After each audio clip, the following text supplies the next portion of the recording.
పాడి పంటలు ఛానల్ వీక్షిస్తున్న రైతు సోదర సోదరీమణులకు నా స్వాగతం. నా పేరు అనురాధ. వ్యవసాయ పరిశోధనా స్థానం విజయనగరంలో నేను సీనియర్ శాస్త్రవేత్తగా పనిచేస్తున్నాను. ఈ రోజు మనం రాగుల రకాల గురించి మనం తెలుసుకుందాం. మొదటగా రాగి పంటలో గనక అధిక దిగుబడి సంపాదించాలనుకుంటే గనక మంచి రకాలను అంటే అధిక దిగుబడి ఇచ్చే రకాలను ఎంపిక చేసుకోవాలి. అలాగే సమగ్ర యాజమాన్యం పాటించాలి. అలాగే సస్యరక్షణ పాటించాలి. కానీ మనం మంచి రకాలను కనుక ఎంచుకోకపోతే ఎంత సమగ్ర యాజమాన్యం పాటించినా ఎంత సస్యరక్షణ చేపట్టినా కూడా అనుకున్నంత దిగుబడి సాధించలేం. కాబట్టి రకాల గురించి తెలుసుకోవడం చాలా ముఖ్యమైనది. మరి మన ఆచార్య ఎన్జీ రంగా వ్యవసాయ విశ్వవిద్యాలయం నుండి ఇప్పటి వరకు 20 రకాలు పైగా రాగి రకాలు విడుదల చేయడం జరిగింది. ఇవన్నీ కూడా మన ఆంధ్రప్రదేశ్లో మనం పండించడానికి అర్హమైనవే. అయితే వీటిలో ఇప్పుడు మనకి ఈ కాలానికి సరైన అధిక దిగుబడినిచ్చే రకాల గురించి మనం ఇప్పుడు తెలుసుకుందాం. మొట్టమొదటిగా మనం రాగి రకాలను 3 రకాలుగా విభజించవచ్చు.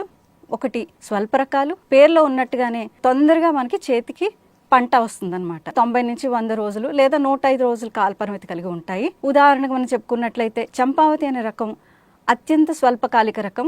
ఇది 9 నుంచి 12 క్వింటాల్ ఎకరానికి దిగుబడినిస్తుంది. దీన్ని మనం ఉత్తర కోస్తా జిల్లాల్లో చూసినట్లయితే బురద చోడిగా కూడా వేసుకుంటారనమాట.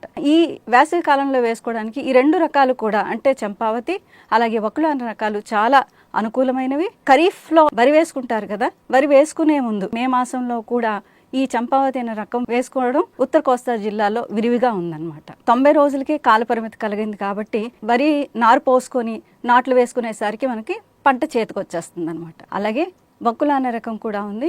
ఈ వకుల అనే రకం మనం ముఖ్యంగా మనం చూసుకున్నట్లయితే చిత్తూరు, రాయలసీమ ప్రాంతాలైన కర్నూలు, సత్యసాయి ఇలాంటి జిల్లాల్లో కూడా ఇది బాగా ప్రాముఖ్యత చెందింది. దీని కాల పరిమితి మనకి 105 రోజులు కలిగి ఉంది. అలాగే గింజ దిగుబడి 13 నుంచి 14 క్వింటాల్ ఎకరానికి ఇస్తుంది అనమాట. ఇక మధ్యస్థ కాలిక రకాలు కనుక మనం చూసుకున్నట్లయితే ఇవి మనకి 110 నుంచి 115 రోజుల కాల పరిమితి కలిగి ఉంటాయి. మొట్టమొదటిగా మనం చెప్పుకోవాల్సినవి 2 రకాలు ఉన్నాయి. అంటే ఇవి వ్యవసాయ పరిశోధన స్థానం విజయనగరంలో విడుదలైనది శ్రీ చైతన్య అనే రకం ఒకటి. శ్రీ చైతన్య బాగా కూడా ప్రాచుర్యంలోకి వచ్చిన రకము.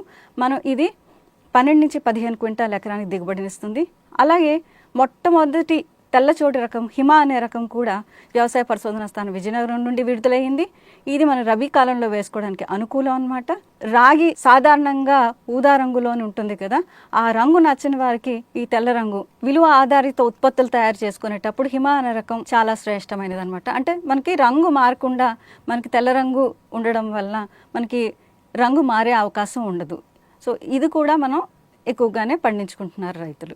అలాగే ఇంకా మధ్యస్థ కాలిక రకాల్లో మనం చూసుకున్నట్లయితే వేగావతి అనే రకం ఉంది. అలాగే సువర్ణముఖి అనే రకం ఉంది. వేగావతి అనే రకం బాగా ప్రాచుర్యం పొందింది ఇటీవల కాలంలో. మనం ఈ రాష్ట్రంలోనే కాకుండా వెస్ట్ బెంగాల్, రాజస్థాను, అలానే తెలంగాణ రాష్ట్రాలు, అలాగే పక్కనే ఉన్న ఒడిస్సా రాష్ట్రాల్లో కూడా ఇది బాగా ప్రాచుర్యంలోకి వచ్చింది.